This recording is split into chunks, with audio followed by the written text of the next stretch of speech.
기도하고 시작하겠습니다. 아버지 하나님 감사드립니다. 저희들 여기까지 은혜로 인도하셨습니다. 감사드립니다.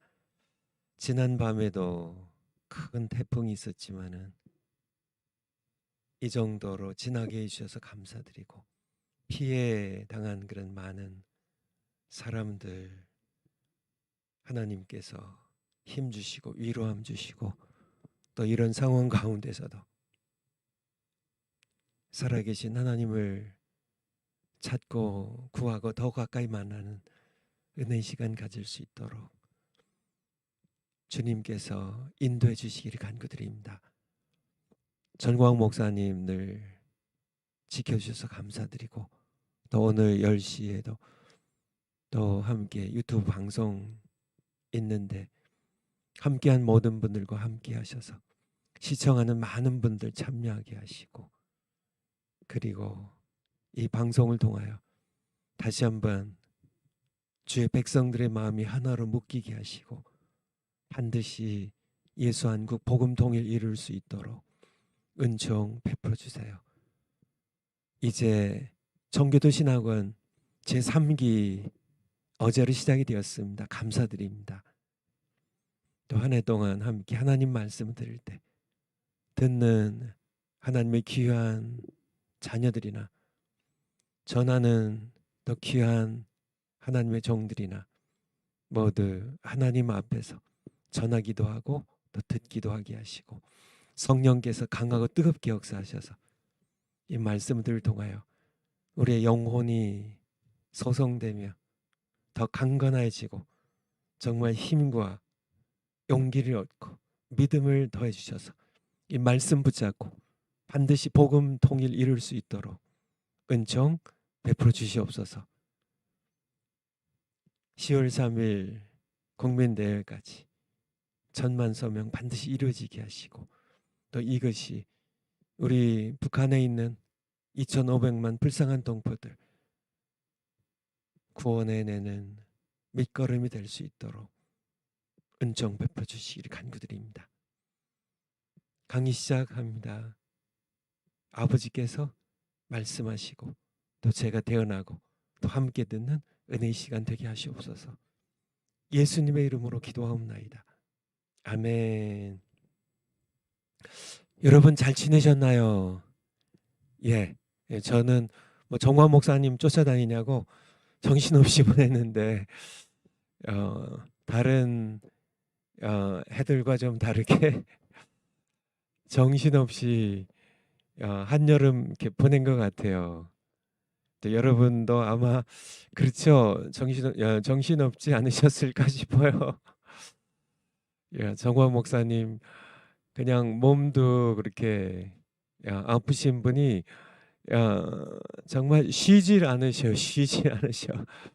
옆에 있는 여러분들, 저야 이제 은퇴하고 이제 2년 됐지만은 2년 돼 가지만은 제가 은퇴하기 전보다 은퇴한 후에 더 바쁘지 않나 싶어요. 여러분들, 저는 2년밖에 안 되지만 여러분들 뭐 10년, 20년, 길게는 30년씩 정광 목사님과 함께 하신 분들 정말 정신 없으셨을 것 같아요. 그래도 우리가 행복하고 감사하죠. 왜 우리는 지향하는 목표가 있습니다. 우리 조국 대한민국을 위해서는 예수 한국 복음 통일을 이루고요. 우리 하나님의 백성으로서 우리는 지향하는 목표가 또 뭐예요? 새 예루살렘에 우리의 지향하는 우리가 새 예루살렘을 향해 나가죠. 그렇죠. 세상에 우리가 미련 갖지 아니하고 세상에서 뭐 부를 쌓고 명예를 쌓고 지위를 높이고 뭐 큰 아파트에 뭐 좋은 차에 뭐 다 하나님 주시면 좋지만은 그것이 우리의 이 땅에서의 우리의 생애 목표는 아니고요.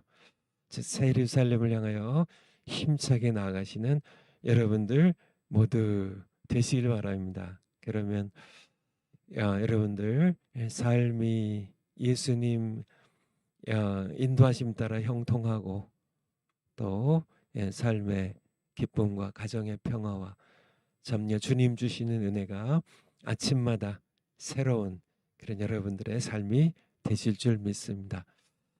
제가 가을 학기 오늘부터 성경론입니다. 성경론. 사실 조직신학의 성경론이라는 것은 제가 총신 다닐 때나 뭐 미국에서 공부할 때나 목회할 때 들어보지 못한 단어인데, 사실은 성경론은 조직신학의 사실 서론이에요. 프롤레고메나라 그러죠. 이렇게 조직신학을 들어가는 관문이고, 웨스트민스터 신앙 고백서의 사실 시작하는 첫 장이에요. 첫 장. 33장으로 되어 있는데 첫 장이고요. 또 우리 정광 목사님 통하여 우리에게 주신 신앙 서울 고백서도요. 거기에도 성경에 대한 신앙 고백이 있습니다. 그 성경론을 사실 어제 오후까지도 성경론 오늘 이제 시작하려고 사실 강의한 준비를 다 마쳤는데, 어제 저녁 때 제 무릎 꿇고 제 기도 방석이 있거든요. 기도 방석이 기도실을 따로 만들 수가 없기 때문에 그냥 기도 방석을 하나 만들어 놓고, 그냥 제가 거기 앉으면 제 아내가 자기 남편이 기도하는구나 그냥 알고 조용하죠. 그래서 제 기도 방석에 이제 앉아서 기도하는데, 갑자기 이제 정광 목사님 통하여 가정교회 이제 시작하도록 명령이 떨어졌는데, 또 많은 분들이 이제 가정교회를 개척하면서, 물론 제가 그것을 위해서 작년 그러니까 늦 가을부터 계속 올해 초까지 계속 가정교회 강의를 했는데요. 그런데 다시 한번 중요한 핵심들만 지난번처럼 길게 하지 않고 좀 이렇게 핵심들만 제가 이렇게 다시 한번 강의를 하고, 그리고 한 두어 주 되지 않을까 싶어요. 강의하고 그리고 성경론으로 들어가도록 하겠습니다. 그래서 파워포인트 한번 올려주실까요? 집에 있는 교회, 가정교회, 집에 있는 교회죠. 그러니까 성경적으로는 집에 있는 교회예요. 집에 있는 교회, 줄여서 가정교회, 개척 이렇게 하라 제목으로 함께 하나님의 말씀 듣겠습니다. 파워포인트 다음가요.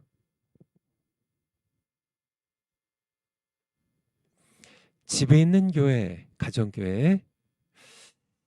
가장 먼저 좀 말씀드리려고 하는 것은, 교회는 어디서 태어났어요?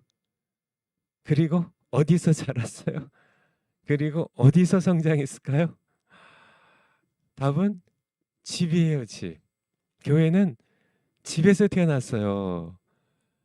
그래서 교회는 집이 고향이고, 교회는 집에 있어야 돼요. 집, 평범한 사람들의 집이에요. 뭐 특별하게 지은 건물이나 뭐 이런 게 아니고, 성전 시대가 이제 끝나죠. 성전 시대가 끝납니다. 예수님께서 말씀하셨죠. 사마리아 여인과의 대화에서요. 요한복음 4장에 이 산에서도 말고, 여인이 이제 내 남편 데리고 오라 하니까 난 남편이 없나이다. 그러니까 예수님, 맞다 내 말이, 내가 남편이 5 있었지만은 다 이제 또 다 헤어지고 지금 사는 남자는 남편도 아니라고. 그러니까 이 여인이 뭐라고 얘기하죠? 그쵸. 아니 처음 만난 유대인 남자가 아니 자기 과거를 어떻게 알아요? 뭐 비슷한 동네에 사는 것도 아니고, 유대인들이 사마리아 땅에 그러니까 산 것도 아니고, 전혀 자기를 모르는 전혀 생소한 사람이 그렇게 자기의 과거를 다 알아요. 다 알아요. 그러니까 이 여인이 뭐라고 대뜸 얘기해요. 아, 이게 선생님, 내가 보니까 당신은 선지자시군요. 내가 오래전부터 좀 이게 궁금한 게 있었는데 예배에 관한 건데 유대인들이 얘기하기를 당신 유대인들은 예배를 예루살렘에서 드려야 한다고 하는데 야, 이렇게 그게 이렇게 무슨 말씀입니까? 그러니까 예수님께서 대답하시기를 이 산에서도 말고 사마리아 사람들이 주로 그리심산에서 거기에 이제 이렇게 산당이죠, 산당. 신전 같은 산당 같은 지어놓고 거기서 예배를 했는데 이 산에서도 하지 말고 성전이 있는 예루살렘에서도 하지 말고 그렇게 예수님 말씀하셨죠. 아버지께 그쵸 하나님께 예배하는 새로운 시대가 도래했다고 예수님이 오신 그런 새 시대의 예배에 대하여 아버지께 영과 진리로 우리 신령과 진정으로 예배하는 그런 새로운 시대입니다. 새로운 시대, 예배 새로운 시대예요. 그래서 이제 두세 사람이 마태복음 18장 20절 말씀처럼 두세 사람이 내 이름으로 모인 곳에는 나도 그들 중에 있다고. 집에서 드리는 예배 새로운 시대에 관하여 말씀하신 거예요. 이제는 그렇게 뭐 이렇게 그리심산에 큰 성전 지어놓고 거기 모여야 예배되는 게 아니고 꼭 예배드리러 예루살렘에 있는 성전에 가야 예배가 되는 게 아니라 과거에는 그랬지만은요.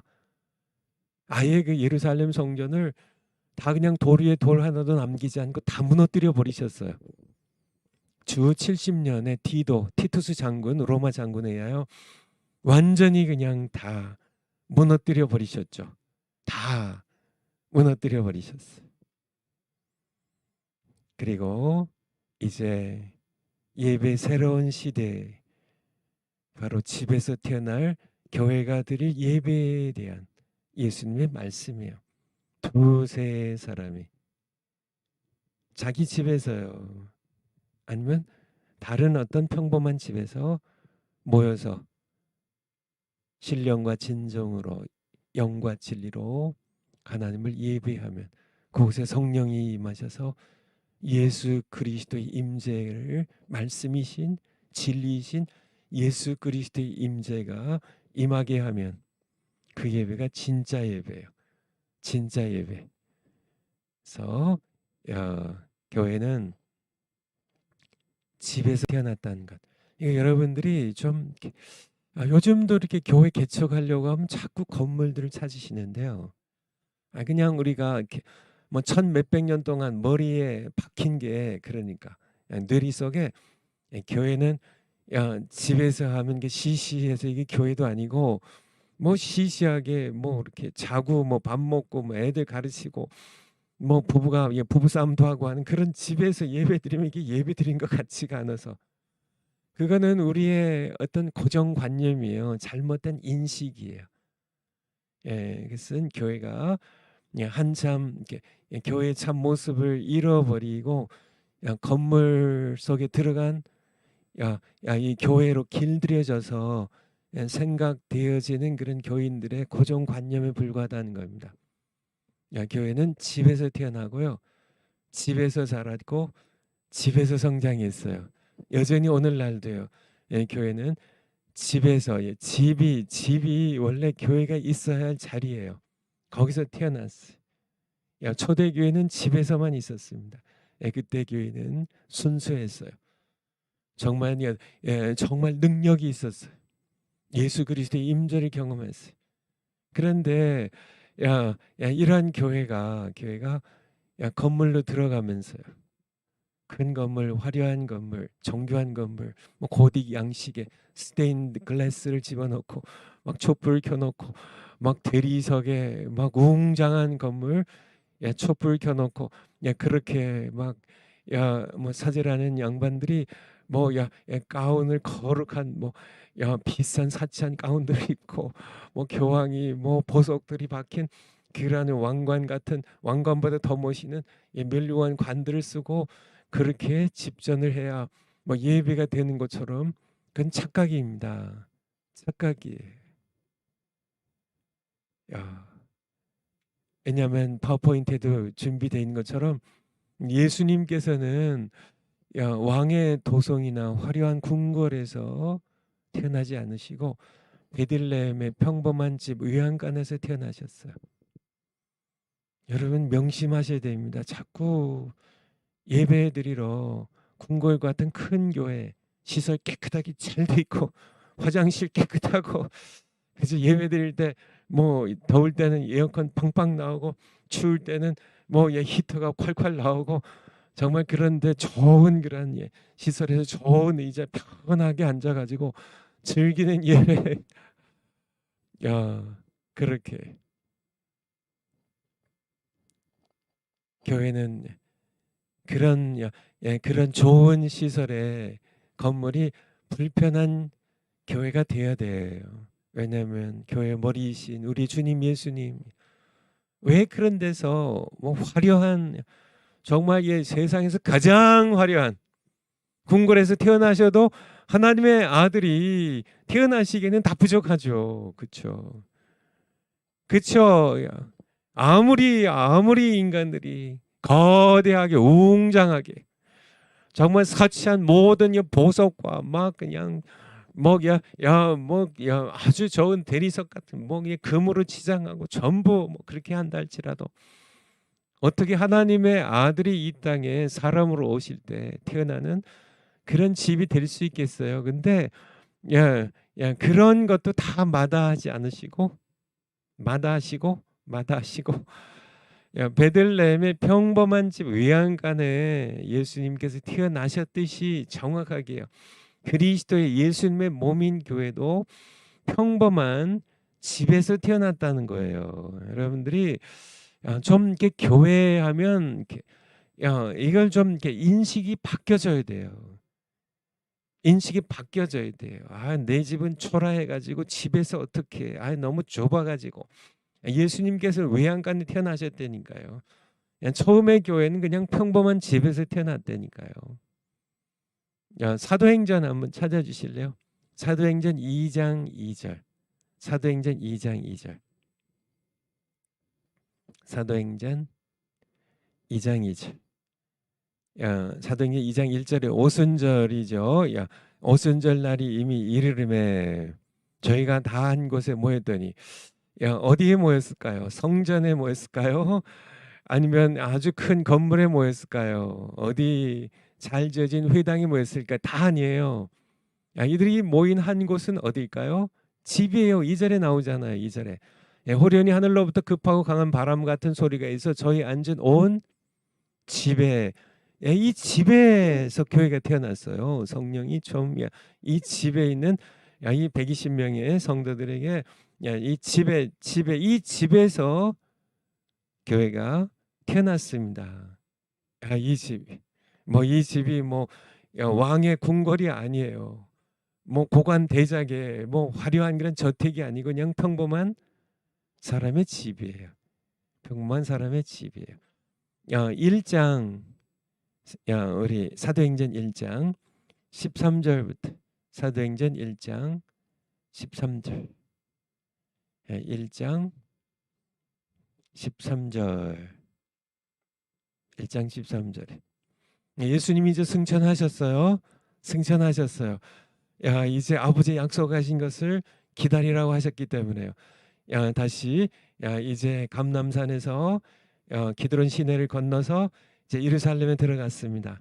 그래서 예루살렘에 들어가 저희의 유하는 다락에 올라가니 이 다락방이 이제 이 집이죠. 이 집인데 유대인의 집이 보통 이렇게 여기 있는 사람들은 3층이고요. 가난한 사람들은 2층인데요.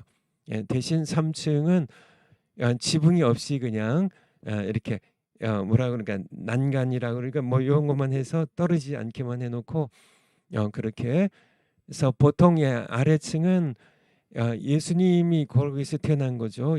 1층은 이제 소나 양들 이렇게 키우고 당나귀 같은 거 키우는 그런 외양간이고요. 그리고 2층이 거실이에요. 거실. 거기서 이제 뭐 다 생활하죠. 애들도 키우고 뭐. 그리고 3층이 이제 다락이죠. 근데 그냥 우리가 생각하는 조그만 다락 생각하면 우리랑 다른 거고요. 거실이랑 크기가 같아요. 그러니까 거실이랑 외양간이 이렇게 똑바로 올라간 3층이죠. 3층이 다락인데 이제 부유한 집은 좀 지붕이 씌워져 있고 가난한 집은 그냥 지붕이 없이 거기가 기도하는 곳이에요. 거기서 모여서 예배를 드리는데요. 바로 이 다락에서요.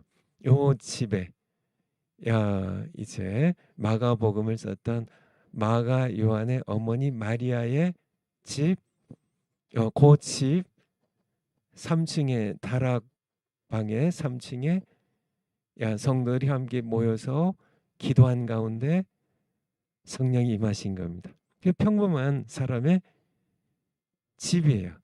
집. 요 다락이 다시 우리 12장 사도행전 12장 12절로 한번 가보죠. 요 집이 누구의 집이었는지. 행전 12장 12절. 여기 보면 말씀드린 것처럼 깨닫고 사도 베드로가 감옥에 갇혔었죠. 야고보 사도는 사도 중에 첫 순교자가 되고요. 그리고 이제 이 헤롯이 이제 사도 베드로도 죽이려고 감옥에 집어넣어 가지고 이제 유월절 지나면 죽이려고 했는데 천사가 나타나 가지고 베드로를 이제 이렇게 감옥에서 꺼집어내 줬어요. 깊은 감옥에서 꺼집어내 줘 가지고 꿈인지 생시인지 나와 보니까 생시예요. 그래서 나와서 이 베드로가 어디로 갔을까요? 베드로가 교회 있는 곳으로 간 겁니다. 교회가 어디에 있었어요? 마가라 하는 요한의 어머니 마리아의 집에 가니 여러 사람이 모여 기도하더라. 왜 여러 사람이 이 마리아의 집에서 모여 있을까요? 여기가 교회예요. 그러니까 우리가 생각하면 늘 초대의 교회의 모습은 그냥 집에 교회가 뭐 이렇게 꼭 뭐 무슨 교회 뭐 산성 교회 뭐 무슨 교회 뭐 새 예루살렘 교회 뭐 여러 평강 교회 뭐 이렇게 교회 이름 간판이 붙어야 교회가 아니라 간판이 교회를 교회된 게 아니에요. 예수님의 이름을 부르는 하나님의 백성들이 두세 사람이 예수님의 이름으로 모여 있으면 그게 교회예요. 교회. 그게 교회입니다. 마가라는 요한의 어머니 마리아의 집에 거기에 사람들이 모여 있어요. 왜 거기서 모였을까요? 모여니까 그게 바로 그 집이 바로 예루살렘 교회예요. 그쵸. 건물이 있어서 꼭 그 건물에 가야 교회가 있는 게 아니고요. 여러분들 그 인식을 깨버려야 돼요. 그래서 예를 들어서 여러분들 사랑제일교회 하면은 그 장위동에 거기 있는 거죠. 돌고 지역에 내려가지고 뭐 한 5분 정도 걸으면은 거기에 사랑제일교회가 있습니다. 사실 성경적으로 얘기하면 틀린 얘기입니다. 그건 건물이에요. 건물이 거기 있는 거죠. 그쵸? 사랑제일교회가 장이동에 있는 그 건물에 모이는 겁니다. 이 건물이 부서져도요. 뭐 막 6번인가 7번 막 이 저기들이 철거하러 막 뭐 이렇게 막 왔었잖아요. 그들에 의해서 이 건물이 무너지면 사랑제일교회가 없어지나요? 천만의 말씀입니다. 이 건물은 무너져도 사랑제일교회는 더 강력하게 전 핍박받는 교회로 더 강력하게 여전히 살아있는 것처럼 건물이 교회라는 생각을 우리가 지워버려야 돼요. 이게 너무 인식에 콱 박혀 있어가지고 이 건물이 없으면 교회가 없어진 것처럼 아니에요. 그렇죠. 그러면 사랑제일교회가 주일 이제 11시에 같이 모여서 예배를 드려요. 예배를 드려요. 그런 사랑제일교회 모습이 드러나죠. 그렇죠? 그리고 뭐 2시에 예배가 끝났어요. 그래서 다 흩어졌어요. 그러면 장유동에 거기에 참 텅 빈 건물은 있을 텐데 그게 사랑제일교회인가요? 천만의 말씀입니다. 교회는 흩어졌어요. 흩어졌는데 그냥 흩어져서 세상 속에 흡수돼서 교회가 없어진 건가요? 그렇게 해서는 안 된다는 얘기예요. 초대교회는 그렇지 않았다는 얘기예요. 초대교회는요 함께 모였어요. 그것이 카타콤이라는 동굴에서 모일 수도 있어요. 뭐 어디 산속일 수도 있어요. 어느 건물에 함께 골로새 교회가 모일 수 있어요. 에베소 교회, 골로새 교회가, 빌립보 교회가 함께 모일 수, 고린도 교회가 함께 모일 수 있어요. 그러면은 거기에 교회가 모인 겁니다. 그 큰 건물에 교회가 모인 거예요. 동물에 교회가 모였어요. 그렇지만은 주일 예배 끝나고 흩어지면 다 흩어져서 교회가 없어진 게 아니라 그냥 세상에 흡수돼 가지고 교회는 다 없어지고 그리고 다시 주일 11시가 되면 또 교회가 모습을 드러내고 그게 초대교회는 그렇지 않다는 얘기예요. 오늘날 너무나 많은 교회들이 그래요. 그냥 주일 예배 끝나면 흩어져서 교회가 없어져 버리고 말아요. 세상에 흡수돼서 세상 사람들처럼 살다가 뭐 그냥 그렇게 싸우고 뭐 이렇게 막 뭐 세상에 뭐 이렇게 맛있는 거 먹으러 다니고 뭐 그냥 뭐 그렇게 살다가 돈 벌고 막 다 하다가 주일 되면 또 이렇게 크리스찬 옷으로 갈아입고 이제 교회 와서 그때 이제 사랑제일교회가 드디어 생기는 겁니다. 그리고는 또 주일 예배 끝나면 또 없어지고 세상 교회가 너무나 많이 그렇다는 얘기예요. 우리 사랑제일교회는 그렇지 않지만은 세상 교회는 너무 그런 모습이에요. 그러니까 교회가 침체되지 않을 수가 없고, 그렇죠. 교회의 참 모습이 상실되어 버리고 마는. 여전히 뭐 우리 교회 예배당 건물은 뭐 벽돌로 나무로 지어진 건물은 거기 있으니까 교회가 여전히 서 있는 것 같지만 아니 건물이 교회가 아니라니까. 아니 건물이 어떻게 예수님의 신부가 될 수 있어요? 예수님께서 건물이랑 결혼하시겠어요? 말도 안 되는 얘기죠.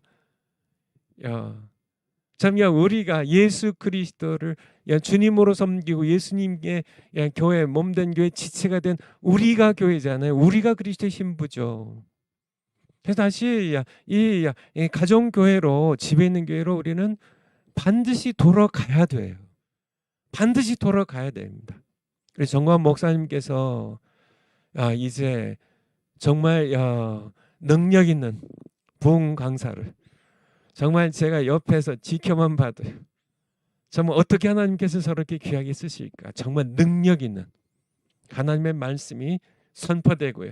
참 창세기부터 요한계시록까지 관통하는 하나님의 능력 있는 말씀이 성령의 강한 역사와 함께 선포되어 수많은 사람들이 회개하고 수많은 사람들이 방언을 받고 수많은 사람이 성령 세례를 받고 수많은 그런 목사님들이 새롭게 변화되어서 성령 충만한 그러한 목회를 시작하는 목사님들이 양육되어 가고 하는 그런 역사들을 하나님께서 우리 정광 목사님 통해 쓰셨는데, 그리고는 우리 조은기 목사님, 김중건 목사님 통해서 애국운동하라는 그런 이제 명령을 받고요. 결국은 하나님 앞에서 결단하셔서 애국운동에 뛰어드셨어요. 오늘날에 이르게 되었는데 정말 좌파 문재인 정권을 이제 무너뜨리고 이제 보수 정권을 탄생시키고요. 오늘까지 이르렀는데 정광 목사님께서 사석에 저에게 이렇게 얘기하시기는 여러분들도 아시겠지만은 사실은 이 애국 운동도 결국은 복음을 위해서 하신다고. 그리고 정광 목사님의 마지막 사역은 바로 집에 있는 교회입니다. 집에 있는 교회, 가정교회가 될 것을, 사실 이것을 위해서 결국은 이 교회로 이제 이렇게 변화가 되어야만 한국 교회들이 정신 차리고요. 정말 성령님의 인도하심 따라 성경에 기록되어 있는 교회의 참 모습입니다. 건물의 노예가 되고 포로가 되었어요. 그래서 모든 것들이 이렇게 침체되고 예배가 변질되어 버리고만 그런 교회가 아니라 다시 한번 이제는 초대 교회, 성경적인 교회입니다. 사도행전의 교회로 이제 돌아가서 이 교회가 회복되면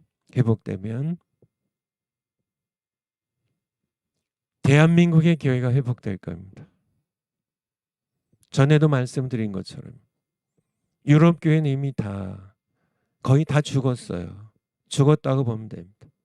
미국 교회가 지금 거의 유럽 교회를 닮아가고 있어요. 심히 많이 무너졌습니다. 그런데 안타깝게도 한국 교회가 유럽 교회, 미국 교회 전체를 밟아가고 있어요. 한국 교회가 무너져가고 있습니다. 특별히 이번에 코로나 사태를 경험하면서 너무 급격하게 한국 교회가 무너져가고 있어요. 교회들이 무능력합니다. 예배의 기쁨이 상실되었어요. 목사님들의 설교에 힘이 없어요. 찬송의 기쁨들이 없어요. 기도해도 하나님께 응답받는 그런 성도들이 너무 찾아보기 힘들어요. 교회가 뭐 간판들은 버젓이 있겠지만 건물들은 여전히 그렇게 덩그러니 서 있지만 썰물 빠지듯이 교인들이 먼저는 청소년 청년들이 빠지고요. 이제 어른들이 빠지고 있어요. 여러분들 걷잡을 수 없습니다. 아무리 막아도 바다에 썰물이 나가는데요. 아무리 막아선다고 그걸 막을 수 있겠어요? 인간의 힘으로 되지 않습니다. 결코 안 돼요. 아무리 기계를 동원해도 불도저를 동원하고 막둑을 쌓아도 정말 이렇게 썰물이 바다에서 빠져나가는 걸 막을 수 있겠어요? 안 돼요. 정말 썰물 빠져나가듯이 이제 성도들이 빠져나가기 시작했어요. 이미 시작이 됐어요. 어떻게 할까요? 돌이키는 것은요, 딱 하나입니다. 하나님께 사셔야 되고요. 하나님께서 무엇을 통해서 하실까? 바로 가정교회를 통해서. 여러분들이 이 가정교회 다른 교회가 아닙니다. 바로 성경에 하나님께서 말씀하신 교회, 이 말씀하신 교회, 이 교회로 돌아가야만 돼. 여러분들 지구 역사상 가장 강력했던 제국이 어떤 제국 같으세요? 가장 강력했던 제국. 성경에 보면 애굽입니다. 애굽, 이집트 제국, 아수르 제국, 바벨론 제국이, 파사, 페르시아, 메데 페르시아 제국, 헬라 알렉산더 제국, 로마 제국, 또 징기스칸의 몽골 제국, 우리 중국에 있었던 여러 청나라 등 여러 제국들, 현재 또 미국 이런 나라들 가운데 가장 강력했던, 지구 역사상 존재했던 제국 가운데 가장 강력한 제국 하나를 꼽는다면 어느 나라를 꼽을 수 있을까요? 아마 제가 생각하기에는 거의 모든 역사학자들이 한 나라를 지목할 겁니다. 바로 로마 제국이에요. 로마 제국은요, 1000년이 훨씬 넘게 강력한 제국으로 정말 거의 중요한 이 세계를 제패했던 그런 강력한 제국이었는데, 가장 강력했던 이 제국을 바로 무너뜨린 그런 나라가 있는데 어떤 나라일까요? 바로 하나님의 나라. 바로 메시아로 이 땅에 오게 된 바로 교회가 로마 제국을 무너뜨려요. 예, 여러분들 교회가 정말 순수해질 때 정말 교회가 교회될 때 교회는 얼마나 강력한 힘을 갖는지, 아무리 강력한 뭐 아수르 제국이요, 뭐 알렉산더 제국이, 뭐 어떤 제국이라 할지라도 미국의 지금 강력한 그런 군사적으로요, 뭐 정치적으로 경제적으로 가장 강력한 미국이라 할지라도요, 더 강한 로마 제국이라 할지라도 로마 제국을 무너뜨린 것은 바로 초대교회예요.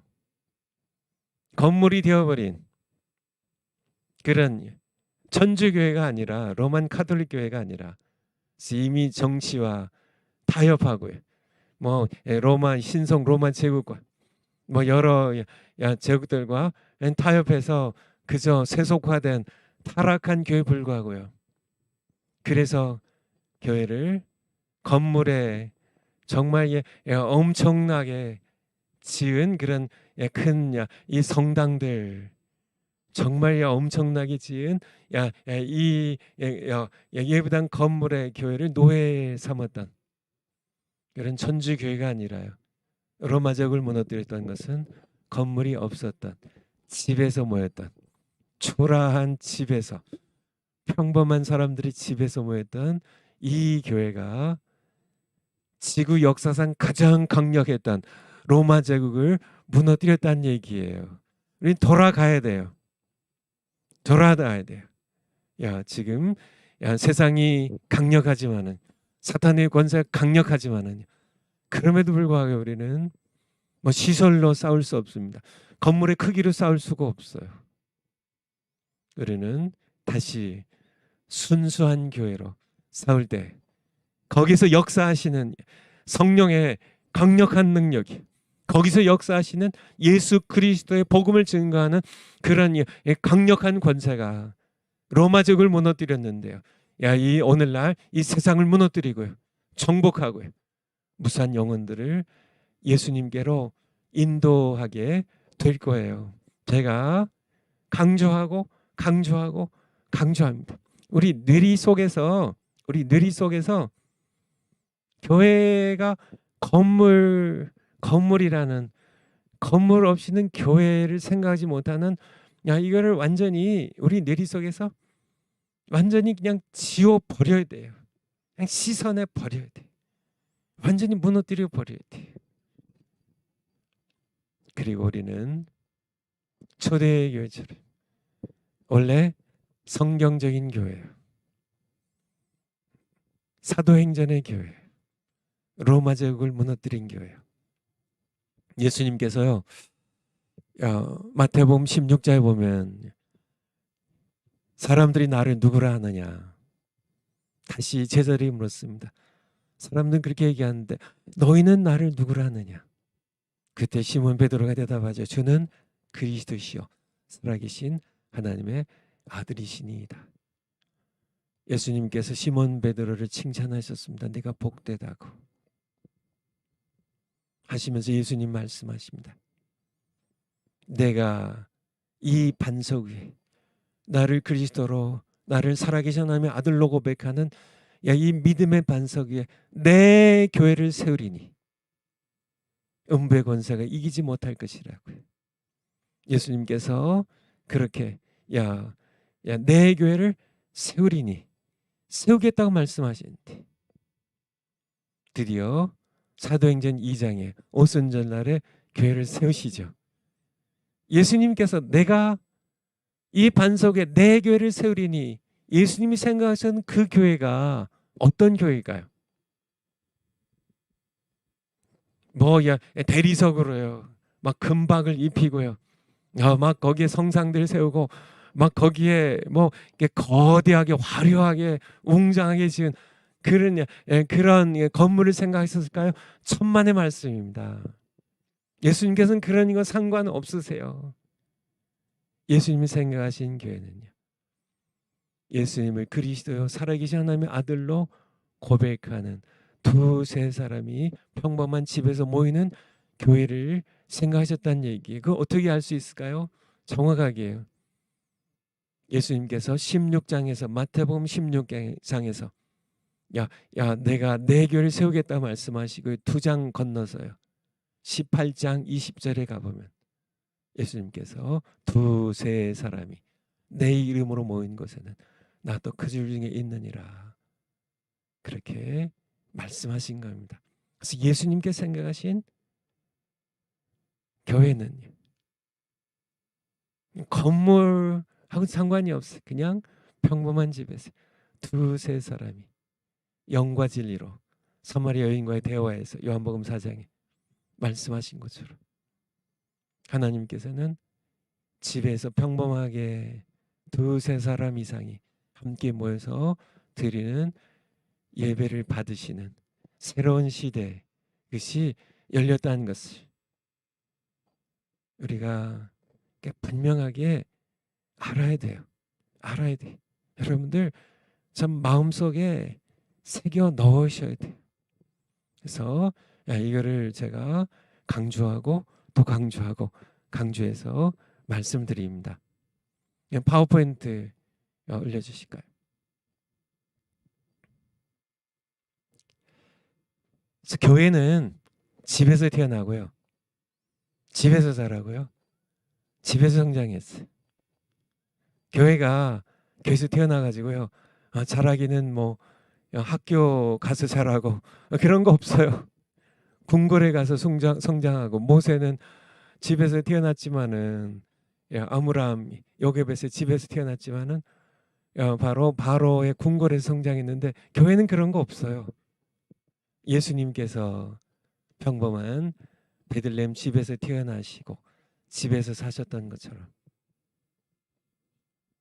예수님의 몸인 교회도 평범한 집에서 태어났고요, 평범한 집에서 계속 자랐고 평범한 사람들의 집에서 성장해 갔습니다. 집에서 태어난 교회는 집들에서 모여 신앙생활을 했어요. 집들에서 모여서 신앙생활을 했어요. 사도행전 곳곳에 나와요. 뭐 골로새서에 나와요. 고린도전서에, 로마서에 나와요. 로마 16장에. 이렇게 빌레몬서 1장에 나와요. 이렇게 이 모습들 그냥 집에서 했어요. 건물 짓지 않았어요. 우리가 숫자가 늘어나니까 큰 건물 져가지고 이제 함께 모여서 예배드리고 그렇게 하지 않았어요. 그렇게 하지 않았어요. 그냥 집들에서 모여서 신앙생활을 했어요. 그리고요, 교회는 세상이 감당할 수 없는 속도로 집에서 집으로요.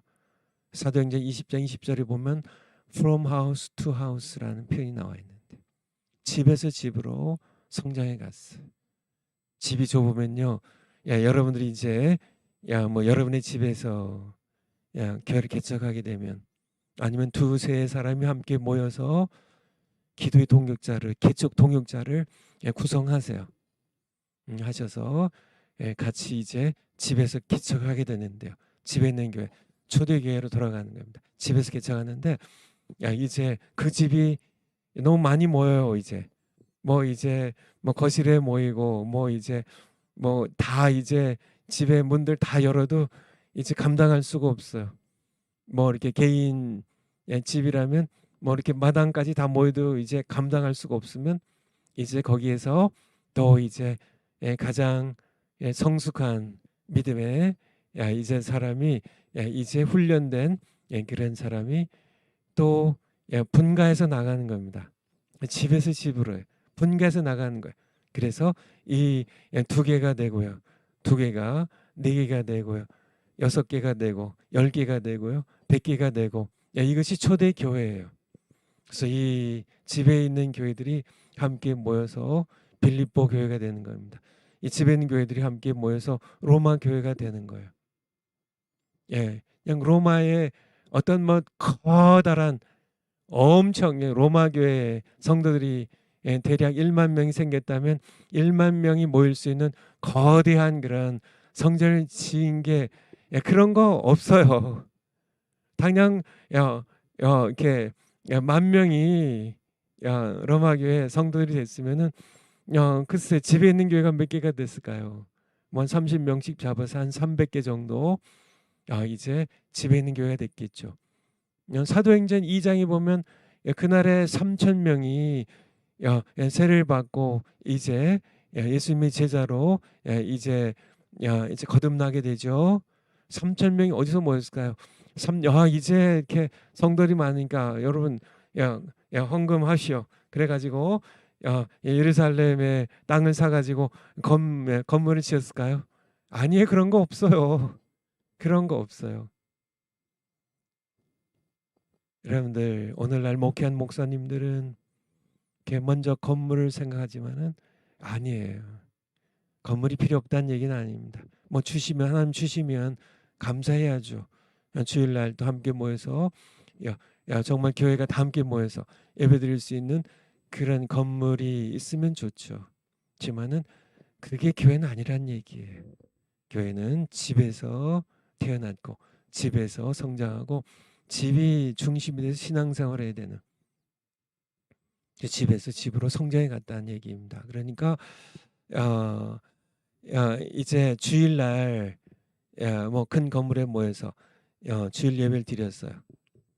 초대교회가 뭐 카타콤에 모여서 혹은 뭐 어떤 건물에 모여서 초대교회도 뭐 짓진 않았지만은 뭐 두란노 서원에서 뭐 이런 식으로 이제 거기에 에베소 교회가 함께 모일 수 있죠. 큰 건물에서.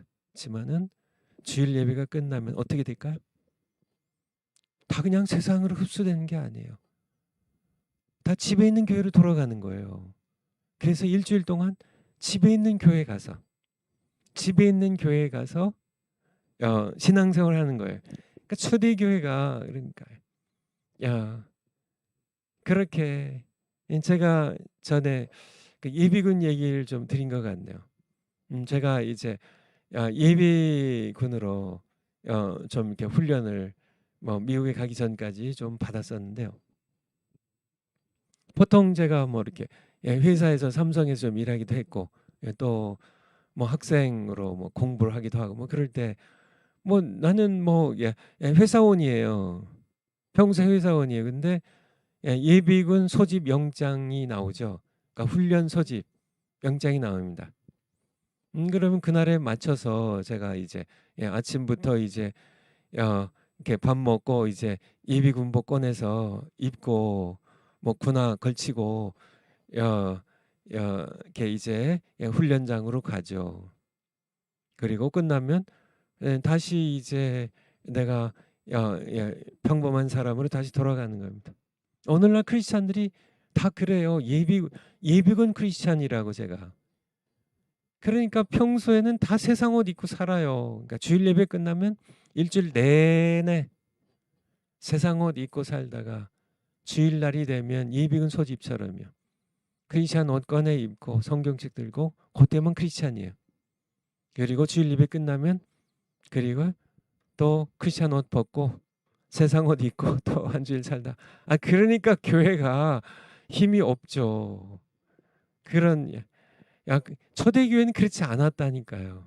집에 있는 교회니까 그냥 내 삶의 현장에 교회가 집에 있어요. 옛날에는 뭐 이렇게 뭐 그냥 집이 뭐 수공업 뭐 다 집에서 뭐 대장간도 집에 집 이렇게 바깥에 있고 뭐 결국 농사를 져도 뭐 집 둘레에서 농사 짓다가 집에 와서 밥 먹고 또 일터 나가고 뭐 그러니까 그냥 일터나 집이나 그러니까 늘 내 삶의 24시간이 집을 중심으로 돌아가는 겁니다.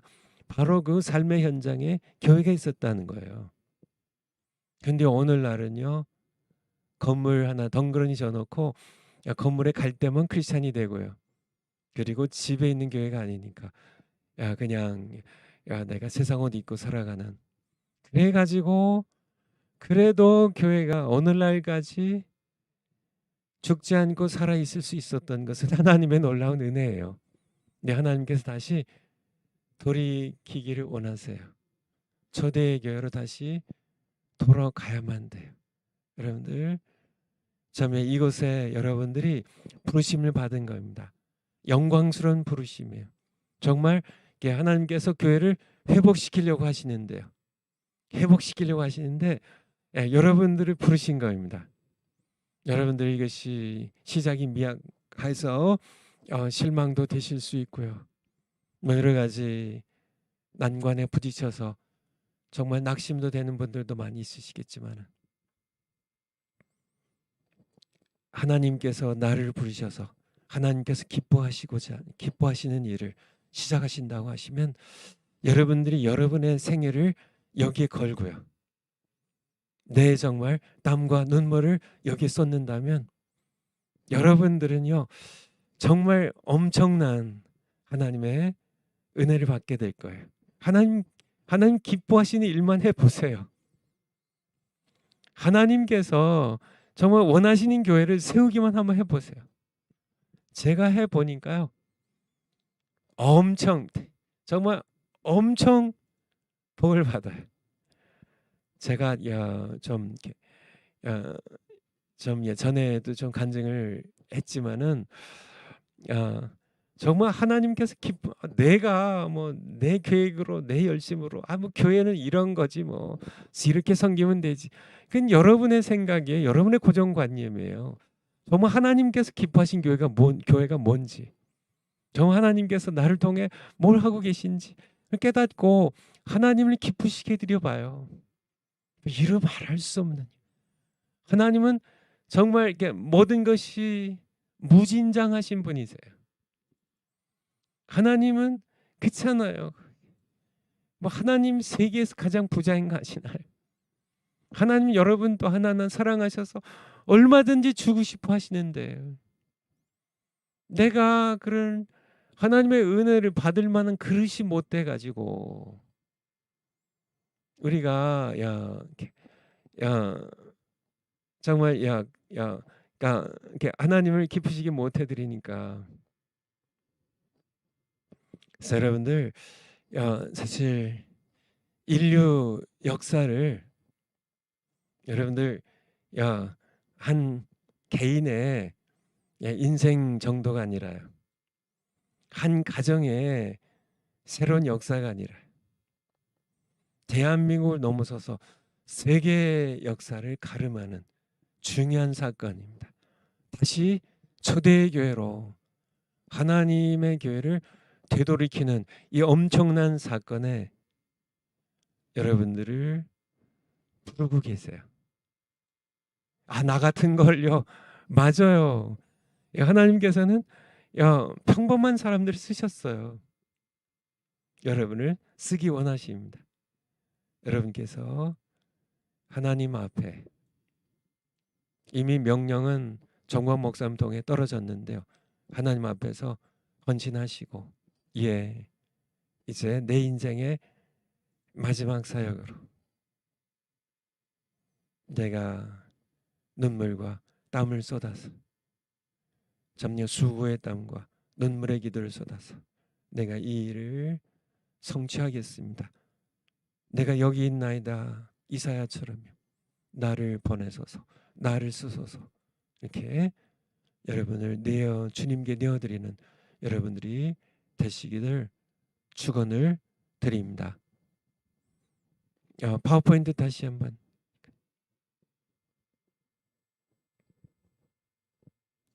그래서 교회는 집에서 태어나고 제가 이렇게 한 100만 번 얘기하고 싶어요. 여러분들이 이전에 이렇게 굳어져 있는 교회에 대한 건물 중심의 교회관을 정말 깨어부시기 위해서 100만 번 얘기하고 싶은데요. 교회는 집에서 태어났어요. 집에서 자랐어요. 집에서 성장했어요. 교회는 집들에서 모여서 신앙생활했어요. 집들에서 모여서 신앙생활했어요. 뭐 드릴 말씀이 무진장 많아요. 그러니까 이게 집들이 아니라 건물로 들어가면서요. 얼마나 예수님 말씀하시잖아요. 마태복음 5장 13절부터 16절까지 보면 너희는 세상의 소금이니 너희는 세상의 빛이니 말씀하셨는데요.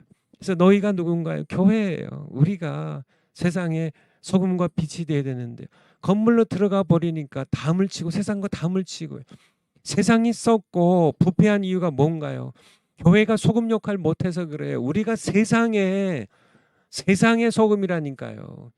교회 안에 소금들이 그냥 바글바글 교회 안에서 짜고 짜가지고요. 그게 뭐예요? 세상에 가서 부패한 세상을 정화시켜야 되잖아요. 어두운 세상을 빛이 되어서 비춰야 되잖아요. 세상이 어두운 이유, 세상이 이렇게 어두운 이유를 생각할 때 세상 탓하지 마시고 세상이 부패한 것 세상 탓하지 마시고요. 교회가 빛의 역할 감당하지 못하니까 세상이 어두운 겁니다. 세상의 빛은 우리잖아요. 건물 중심의 교회가 낳은 그런 너무나 많은 것들이 세상은 세상대로 세상의 소금과 빛은 교회가 역할을 감당하지 못하니까 담을 쌓고 세상을 멀리하니까 그러니까 세상은 세상대로 부패하고 어두워지고요. 교회는 교회대로 침체되고 이 역할 못한 교회가요. 그렇죠. 너희 세상의 소금이니 소금이 맛을 잃으면 무엇을 짜게 하리요. 아무 쓸데없어 사람들의 발에 밟혀질 뿐이라고요. 교회 모습이 그렇다니까요. 오늘날 세상에서 소금 역할 못하는 그런 교회는 아무 쓸데가 없어가지고 발에 밟히고 마는 정말 세상이 오늘날 세상 사람들에게 조롱을 당하잖아요. 교회 저것들 모여서 시끄럽기만 하지. 자기네들끼리. 그렇죠. 세상이 그런다고 세상을 향하여 여러분도 정말 세상 공격하지 마세요. 먼저 세상을 책망하기 전에 교회가 교회 구실을 못하니까 교회가 교회 역할을 안 하니까 이게 다 건물 속에 들어가 버린 교회의 모습입니다. 거기서 나아진 모든 그런 그런 모든 그런 이 부작용들이에요. 정말 집에 있는 교회가 세워져서 교회가 이제 다시 집에 있는 교회로 회복되어 가야만 돼요. 가야만 돼요. 파워포인트 다음 거를 초대교회는요 300년간 예배당을 짓지 않았어요. 초대교회는 300년 동안 성경에는 건물을 가진 교회가 하나라도 있다? 하나도 없다예요. 없어요. 성경이에요. 사도행전부터 쭉 한번 보세요. 요한계시록까지 보세요. 건물 가진 교회는 없어요. 집에서 모였습니다. 이게 교회라니까. 이게 진정한 교회라니까. 돌아갈 교회라니까. 그런 교회니까. 교회 예배당 건물을 도입한 분은 하나님이 아니라 로마 왕제 컨스탄티누스 로마 황제였습니다. 좋은 뜻에서 했겠죠. 그렇지만은 아마 이분이 천국에 있다면 아마 정말 하나님께 정말 예수님께 엄청 혼났을 겁니다. 네가 그렇게 너는 뭐 잘한다고 했지만 이거는 내가 사도행전 너 읽지도 못했냐? 바울 서신전 너 보지도 못했냐? 내 교회는 건물이 아닌데 네가 그렇게 교회를 다 망쳤다고 엄청 그냥 뭐 천국에 갔다면 엄청 그냥 예수님께 그냥 엄청 혼났을 겁니다. 그냥 눈물이 그냥 질끔 나도록 그렇게 혼났을 거예요. 이 땅에서 자기는 잘한다고 했겠죠. 주 313년 밀라노 칙령이 기독교를 공인하고요. 그리고 기독교 핍박이 정말 기독교에도 엄청 핍박받았는데 핍박을 끝나게 했어요. 잘한 거죠. 그렇지만은 잘못한 게 있는데요. 그가 교회 건물 포로 시대를 열었습니다. 이루 말할 수 없는 그렇죠. 집에서 모일 때 살아있던 초대교회가 건물을 갖기 시작하면서 교회는 변질되고 부패되기 시작합니다. 건물들이 커져가면서 건물이 생기면 뭐가 생긴 줄 아세요? 조직화되기 시작해 교회가. 조직화되어서요. 계급들이 생겨요. 성직자 계급이. 성직자들 계급에도 또 계급이 생겨요. 그래서 교황이 생기고요, 뭐 추기경이 생기고, 아르크비숍 대주교가 생기고, 주교들이 생기고요, 감독이 비숍이죠. 뭐 일반 사제들이 생기고, 뭐 견습 사제들이 생기고, 뭐 이런 계급들이 생기기 시작하고요. 계급화된. 그리고 평신도들은 아주 우습게 보고요. 전부 건물을 갖기 시작하면서 교회에 이제 건물 지으려면 땅이 있어야 되고요. 그렇죠. 건물도 또 이제 조그만 건물에 만족이 안 돼서 더 크게, 더 크게, 더 크게, 더 화려하게 짓기 시작하면서 경쟁들이 붙어가지고요. 그래서 화려한 그 건물들, 막 30년, 50년, 100년씩, 100년 넘게 지은 건물도 있죠. 그렇게 지으면서 교회는 변질되고 부패되어 가기 시작합니다. 오늘날 그 교회들이 어떻게 됐을까? 관광지가 되고, 그 결과 화려했던 예배당들 오늘날 다 죽었어요. 예배당도 텅 비고요. 그리고 교회는 죽고, 관광지가 된 술집, 모스크, 식당 등으로 팔려갔습니다. 유럽 교회들을 보라. 한번 사진 좀 몇 장 한번 볼까요? 그 다음 이 사진이요. 이게 이게 모양 보면 아시겠죠? 유럽의 한 교회예요. 창문 보면 이게 다 교회가 저기 술집으로 바뀐 겁니다. 술집으로 팔려갔어. 술 여기서 이렇게 마신 사람들 기분 좋게 마실지 모르겠지만은, 그쵸, 참. 이게 그러니까 교회는 다 썰물 빠지듯이 다 빠져나가고요. 텅 빈 예배당 건물만 남아가지고 이제 술집이 되어버렸어요. 다음 사진. 이거 아시겠죠? 이거 예배당 건물이에요. 이게 식당이 됐어요. 식당이. 예, 식당으로 팔렸어요. 그러니까 이게 덩그러니 이 건물들만 텅 빈 채 남아버리고요. 교회는 다 죽어서 썰물처럼 다 빠져나갔으니까 이거 이제 벼 있다가 뭐 하겠어요? 그냥 팔아가지고 뭐 식당 한 사람인데 팔아버린 겁니다. 이것이 유럽 교회들의 모습이에요. 미국 교회들이 지금 이렇게 되어가고 있어요. 정말 매물로 나오는 교회들이 부지기수로 나오고 있습니다.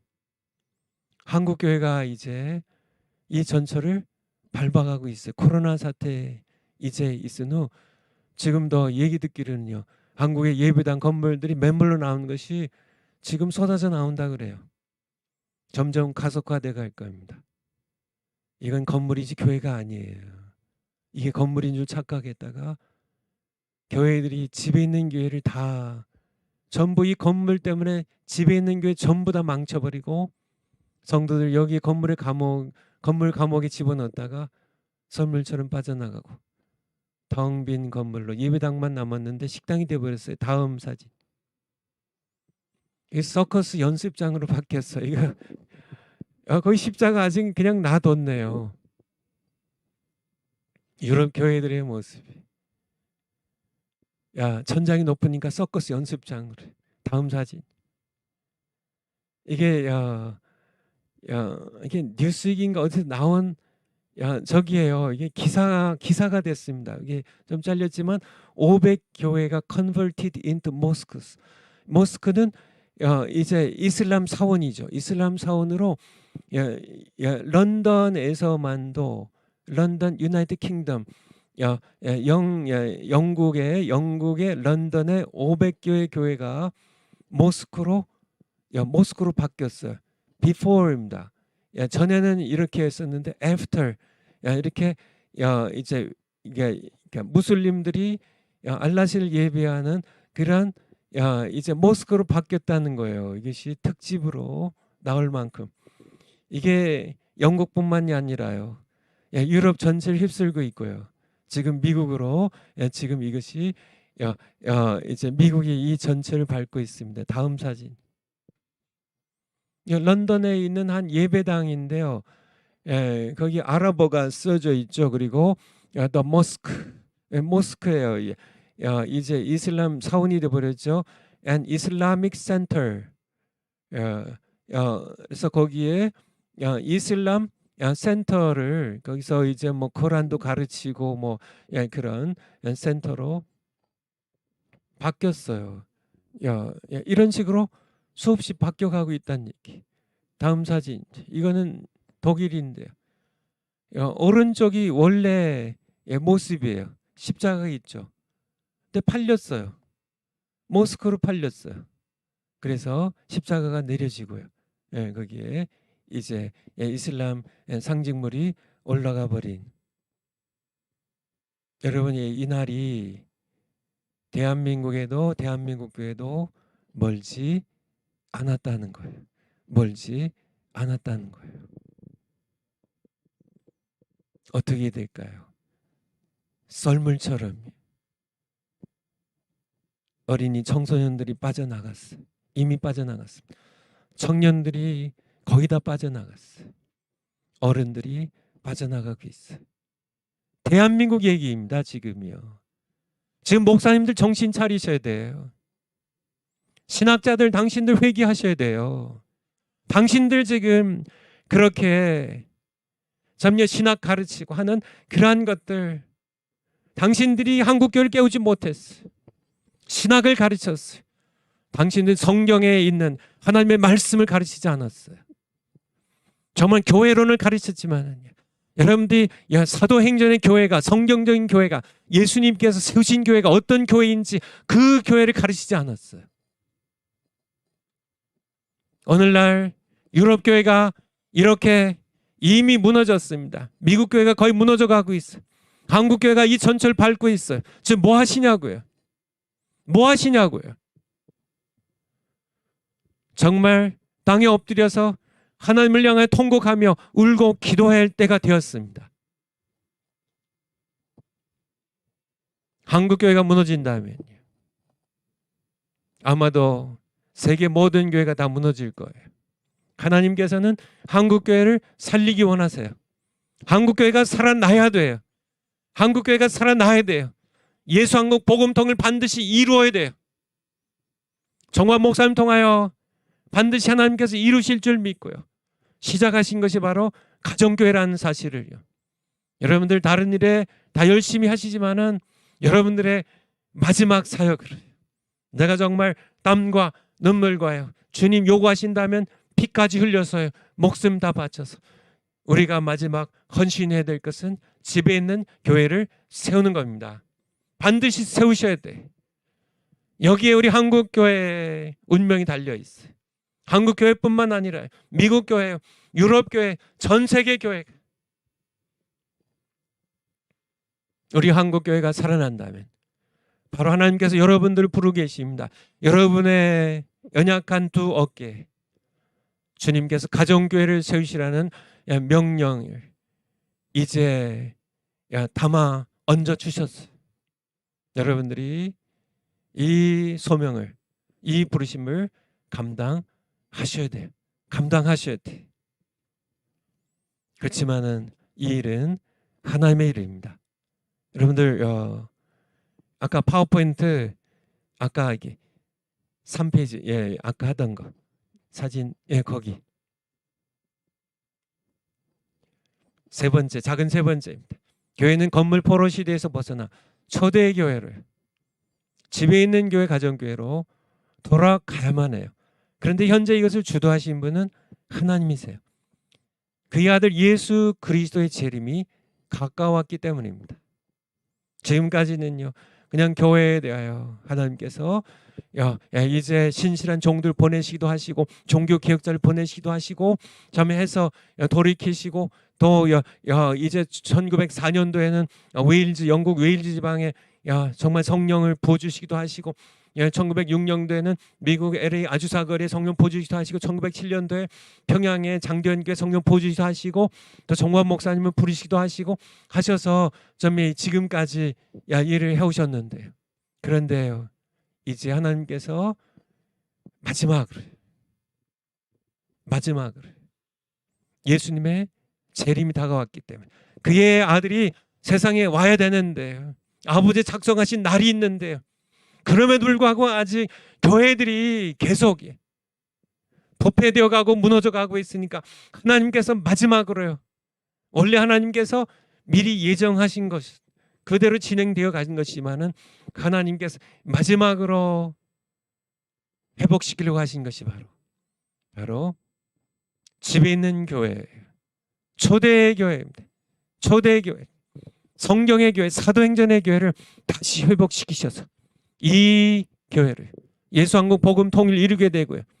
정말 백투 예루살렘에 이르기까지 정말 이 공산권, 우리 중국을 넘어서 티베트를 넘어서 힌두권을 넘어서 이슬람권을 넘어서 이제 땅끝까지 다시 하나님께서는 그의 나라를 회복시키기를 원하셔요. 회복시키기를 원하세요. 하나님께서 주도하십니다. 하나님께서 여러분을 부르고 계신 겁니다. 정광 목사님을 통하여 말씀하셨지만은 정광 목사님의 명령이라 생각하지 마시고 하나님의 명령으로요. 왜냐하면 바로 성경적인 교회이기 때문에 하나님께서 원하시는 본질적인 교회이기 때문에요. 예수님의 재림이 다가오고 있어요. 여러분들 하나님의 부르심 외면하지 마시고 하나님의 명령에 복종하세요. 그러면 여러분의 삶은 여러분의 생애는 가장 영광스러운 그런 생애로 정말 하나님의 동역자가 되었어요. 하나님께 쓰임받는 그런 일꾼이 되었어요. 이 마지막 때의 영광스러운 삶입니다. 정말 이 마지막 때 가장 아름다운 삶, 가장 가치 있는 삶, 가장 보람 있는 삶입니다. 가장 기쁨이 넘치는 삶입니다. 그렇죠? 내가 나 같은 그런 부족한 종, 나같이 정말 본래만도 못한 그런 나 같은 것을 영광의 왕께서 쓰기 원하세요. 그렇죠? 정말 황공하죠. 너무 감사하죠. 너무 기쁘죠. 하나님께서 여러분을 쓰기를 원하세요.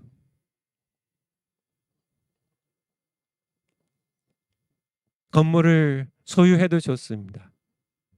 하지만은 건물이 중심이 돼서는 안 돼. 왜요? 초대교회가 그렇지 않았으니까. 예수님께서 원하셨던 사도행전의 교회가 그렇지 않았으니까.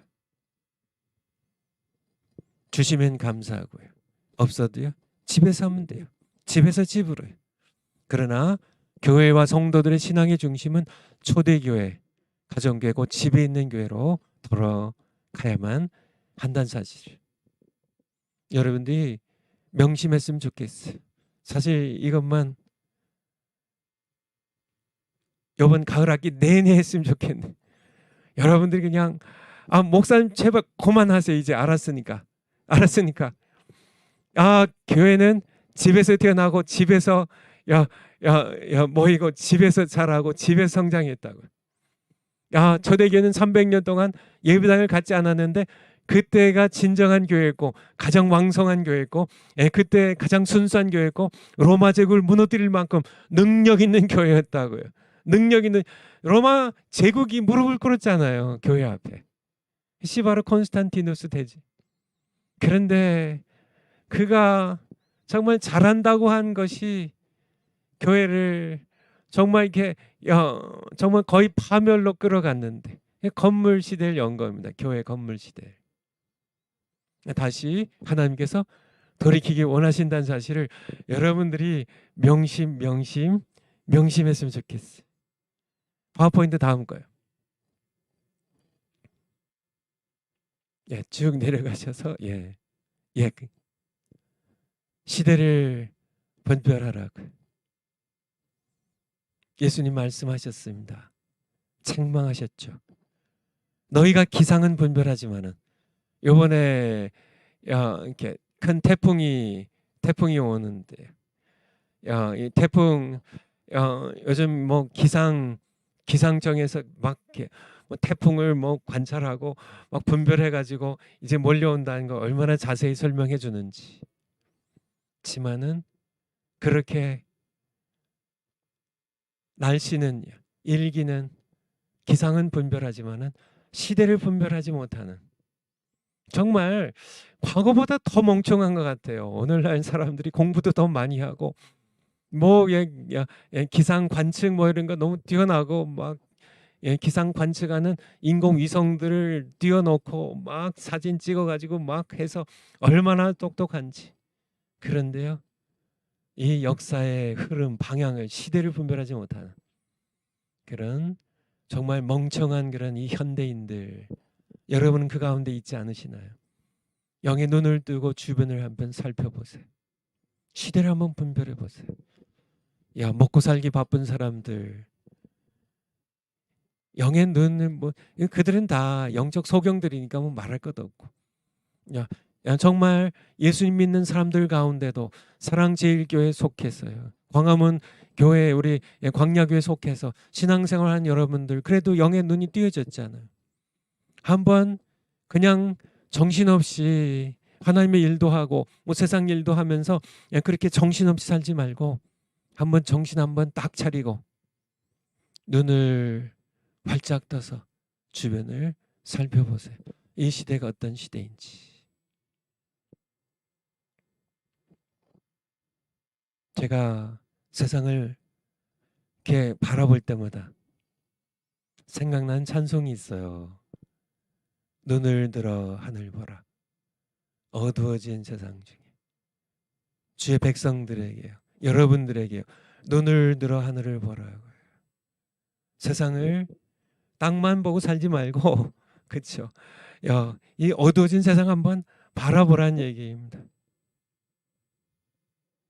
곳곳에서 들려오는 신음소리들, 즐비하게 영적으로 죽은 그런 영적 성장들, 몸뚱이는 살아서 돌아다니지만 큰 소리도 치고 뭐 잘난 듯이 그렇게 살아가지만 영적으로는 시체들인 불쌍한 영혼들이 부지기수로 살아가는데 교회가 뭐 하냐고요. 살려내야 되지 않나요? 그들 잠에 깨워야 되지 않나요? 잠든 영혼을 깨우고 병든 영혼을 치유하고 죽은 영혼을 살려내라고 교회가 이 땅에 세워진 것이지, 교회가 지금 뭐 하고 있나요? 외치는 자 많건만은 생명수는 말랐어라. 정말 목사님들이 설교를 많이 하고 정말 인터넷에 뭐 유튜브에 정말 부지기수로 그냥 설교들이 부지기수입니다. 그냥 완전히 홍수예요, 홍수. 노아 홍수처럼 그냥 범람해요. 그냥 설교들이 범람하는데. 그런데 죽은 영혼을 살리는 그런 설교는 왜 없냐는 얘기.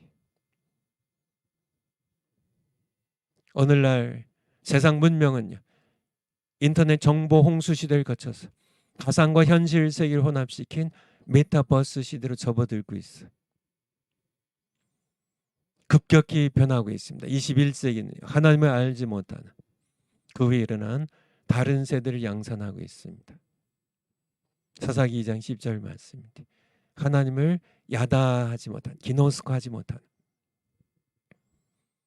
지식으로만 하나님을 아느냐, 그쵸? 하나님을 실제로 인격적으로 알지 못하는 그런 세대를 양산했습니다. 우리가 알다시피 처음에 하나님께서 사람을 지으셨을 때는 주로 유목, 우리 아브라함과 아브라함의 후손들이 다 유목민들이죠. 그리고 아벨의 농사를 지었죠. 주로 농경사회와 유목사회로 하다가 그러다가 이제 산업혁명이 일어나고, 그리고 정보 혁명을 거쳐서 이제는 정말 이제 가상인지 현실인지 혼합시킨 메타버스 시대로 접어들고 있습니다. 너무 빨리 변해요. 과거에는 뭐 아버지 세대에 지게가 있었어요. 할아버지 시대에도 지게가 있었어요. 근데 내 시대에도 지게를 져요. 다음 세대도 지게를 져요. 그냥 몇 대를 거쳐가도 그냥 계속 지게 시대예요. 지게 아세요? 지게 매는 것. 지게 매는 것. 지게 세대예요. 천년이 지나도 그냥 계속 지게 시대예요. 그냥 지게입니다. 그런데요, 요즘은요, 천년이 뭐예요? 야, 요즘은 정말 10년 전에 쓰던 여러분들 휴대폰 기억나세요? 지금 어떻게 바뀌어가는지 아세요? 정말 이제는 10년이 아니라 이제는 정말 뭐 우스갯말로 쌍둥이도 세대 차이를 느낀다고 할 만큼 정말 급격하게 이렇게 변해서요. 그러니까 뭐 교수님들이나 의사들이 굉장히 골치 아프대요. 옛날에는 의사 한 번 되면은 그냥 평생 학교에서 배운 거 가지고 그냥 평생 써먹었습니다. 그리고 그 다음 때도 써먹었어요. 뭐 교수님들이 또 그냥 그거 가지고 또 가르치니까. 요즘은요, 아니요, 끊임없이 새로운 기계들이 의료 기계들이 새로 만들어지고요. 뭐 이제는 뭐 여러 가지 것들이 뭐 시술하는 것들도 이제는 뭐 내시경 수술에 뭐 이렇게 로봇 가위가 들어가 가지고 수술하고 뭐 이런 것들 뒤처지면은 완전히 의사 가운데도 이제 퇴물이 되어 버리는 겁니다. 뒤떨어진 의사들. 제가 이제 실리콘밸리 산호세에서 목회를 했는데요. 거기에 보면 뭐 이렇게 이제 산호세에 거기에 뭐 여러분들이 아는 국제적인 이 첨단 기업들이 뭐 애플이나 인텔 뭐 페이스북 뭐 구글 뭐 이런 것들이 다 거기에서 시작되었고 거기에 본사들이 있는데요. 근데 거기에 직원들 거의가 20대 30대예요. 벌써 40대 되면 밀려날 걱정해야 됩니다. 거기 보면 보글보글해요. 주로 30대가 거의 다 이렇게 잡고 있고요. 20대들이 이제 또 30대들을 밀어내면서 거기서 함께 일하는. 그러니까 왜냐하면 그러니까 이게 엔지니어라고 그러죠. 연구원들로 이제 뭐 박사학위 받고 이제 내가 뭐 이렇게 뭐 애플에 들어갔어요. 뭐 페이스북에 들어갔어요. 뭐 구글에 들어갔어요. 근데 자기가 대학교에서 배운 것들이 얼마 못 간다고요. 왜냐하면 또 새로운 그런 것들이 새로운 기계들이 새로운 그런 모든 이런 발견된 이런 것들이 계속 대학에서 계속 양산되고 뭐 계속 생겨나기 때문에 어느덧 자기가 5년 전에 배운 게 벌써 퇴물이에요. 그러니까 계속 또 공부하지 않으면은 뭐 의사도 계속 공부해야 되고 뭐 교수들도 계속 공부하지 않으면은 어느덧 학생보다 이거 못해요. 뭐 이런 뭐 엔지니어들도 계속 공부하지 않으면은 그런 시대예요. 우리가 그런 시대에 살아간다는 얘기. 우리가 그냥 에이 뭐 그냥 뭐 이렇게 세상에 과학 문명은 가라. 나는 그냥 천천히 뭐 그냥 뭐 발자걸음으로 넉넉히 갈 테니까. 그쵸? 그냥 뒤떨어져서 그냥 살아서 그렇지. 정말 첨단 문명을 따라가려면요. 그냥 정신없는 게 정신없이 앞에서 바뀌어가니까. 그러한 시대의 문제는요. 교회가 역할을 감당하지 못한다는 얘기. 그러한 시대. 그러한 시대. 우리에게 주신 성경의 진리는 영원히 변치 않는 영원한 진리죠.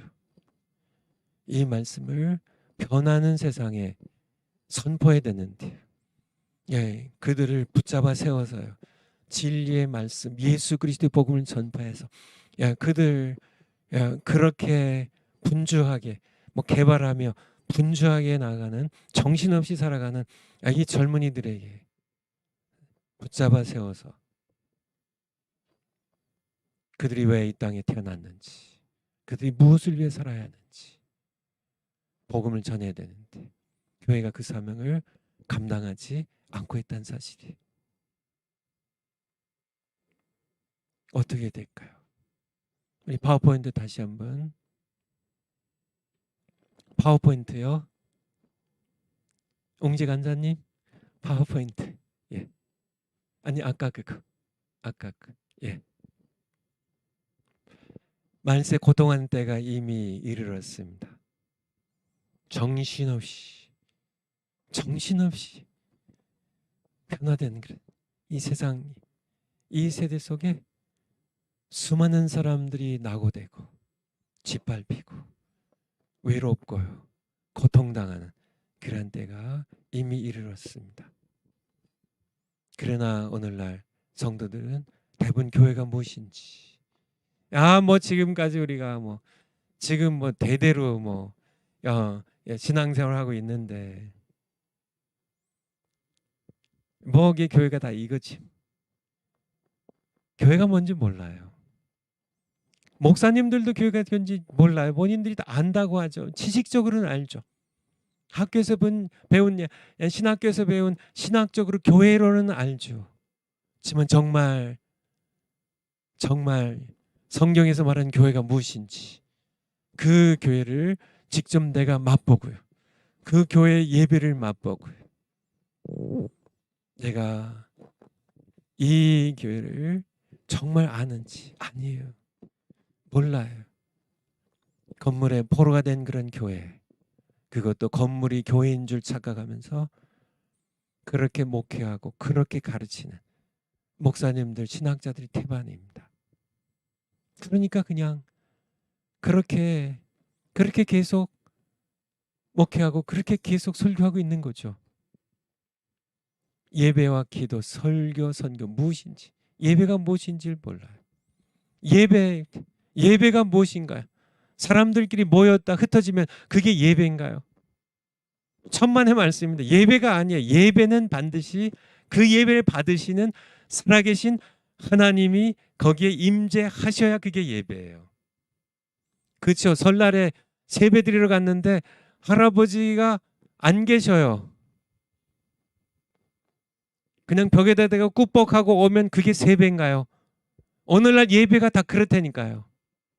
정말 그 예배를 받으시는, 영과 진리로 신령과 진정으로 예배드리면 내가 그러한 예배를 드리는 자들 찾으신다고 하신 그 하나님의 임재를 느끼고 맛보고요. 그래서 참 그 예배 가운데 살아계신 하나님입니다. 창조주 하나님이세요. 전능하신 하나님이세요. 정말 사랑의 하나님이세요. 정말 마지막 날에 최후의 심판하실 의의 하나님이세요. 무서운 하나님이시기도 하시면서 동시에 인자하신 하나님, 그 하나님을 내가 맛보아 아는 예배가 예배지, 그렇지 않은 예배는 예배가 아닌데. 제가 아침에 이렇게 와 보니까 여기에 있더라고요. 그래서 우리 옹지 간사님께 이거 진짜예요, 가짜예요? 이렇게 내가 물었는데 진짜, 이게 진짜 같았어요.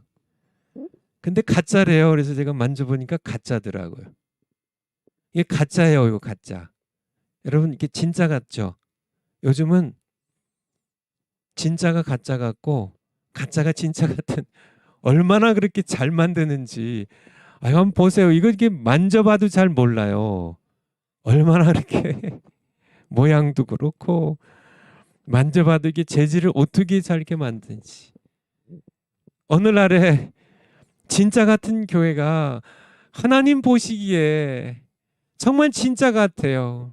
그렇죠. 십자가도 번듯하게 있고 뭐 조명도 잘 돼 있고 뭐 간판도 그냥 깨끗하게 아무 교회 딱 걸려 있고 뭐 들어갈 때부터 깨끗하게 그냥 뭐 좌석도 정말 잘 편안하게 앉아서 예배드리게 하고 정말 모든 마이크 시설도 잘 돼 있고 뭐 강단의 강대상도 정말 고상하게 잘 준비가 돼 있고 뭐 해서 거기에 성가대가 뭐 쫙 서가지고 뭐 가운을 입고 앉아 있고 막 성도들도 막 수백 명, 수천 명, 수만 명 모여서 예배를 드리는데 하나님 보시기엔 그 가짜 교회네.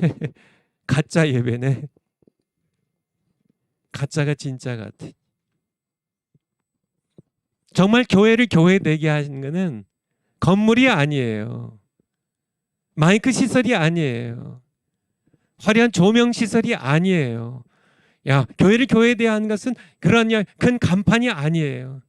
간판이 아무리 좋고 해도요. 건물이 아무리 화려하고 깨끗하고 해도요. 아무리 예배 시설이 잘 갖춰져 있다 할지라도 거기에 정말 공부 많이 한 박사학위 받은 그런 목사님이 설교를 하신다 할지라도요. 거기에 성도들이 정말 좋은 옷 입고 앉아서 같이 수백 명, 수천 명 함께 예배를 드린다 할지라도 거기에 예수님이 계시지 않는다면 거기는 교회가 아닙니다. 비록 초라한 그런 평범한 집에서요.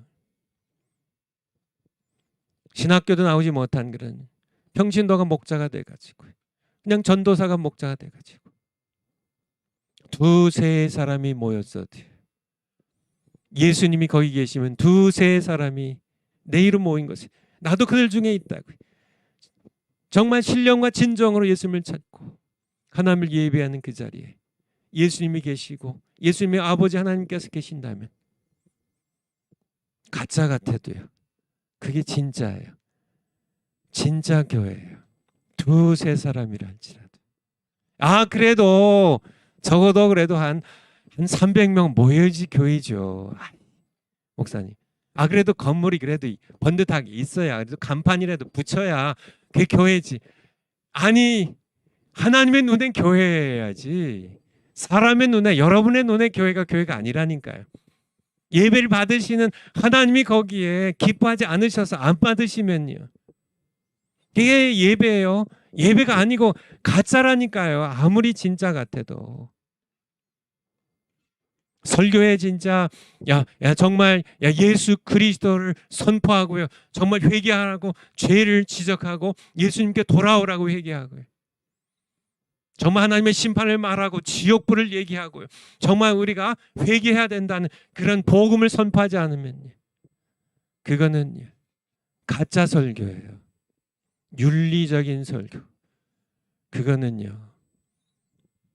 절에 가도 그런 설교는 들을 수 있어요. 죽은 교회들.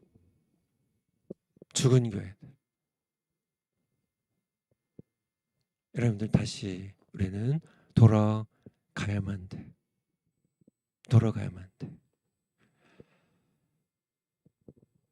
기도하고 첫 시간 마치겠습니다. 하나님 아버지의 마음이 얼마나 안타까우실지 저희들이 주님의 명령에 복종하겠습니다. 땀과 눈물을 쏟아붓겠습니다. 우리를 써주시옵소서. 예수님의 이름으로 기도하옵나이다. 아멘. 10분 후에 뵙겠습니다. 감사합니다.